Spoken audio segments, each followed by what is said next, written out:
জুলাই শহীদ দিবসে মুক্তাগাছার একমাত্র শহীদ সামিদের স্মরণে শ্রদ্ধা নিবেদন করা হয়েছে। আজ বৃহস্পতিবার 16 জুলাই সকালে শহীদ সামিদের কবরে পুষ্পস্তবক অর্পণের মাধ্যমে তার স্মৃতির প্রতি গভীর শ্রদ্ধা জ্ঞাপন করা হয়। এই আয়োজনে স্থানীয় প্রশাসনের পক্ষ থেকে শ্রদ্ধা নিবেদন করেন মুক্তাগাছা উপজেলা নির্বাহী কর্মকর্তা ইউনো। এ সময় অন্যান্যদের মধ্যে মুক্তাগাছা থানার ভারপ্রাপ্ত কর্মকর্তা ওসি, বিভিন্ন সরকারি দপ্তরের কর্মকর্তা এবং স্থানীয় গণ্যমান্য ব্যক্তিবর্গ উপস্থিত ছিলেন।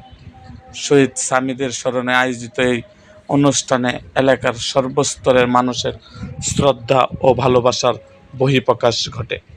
এরকম আরও ভিডিও পেতে এবং রাজনৈতিক অঙ্গনের নানা ঘটনা ও ইতিহাস জানতে আমাদের মুক্তাগাছার ইতিহাস মিডিয়া ইউটিউব চ্যানেলটিকে সাবস্ক্রাইব করুন এবং পাশে থাকা বেল আইকনটি বাজিয়ে দিন।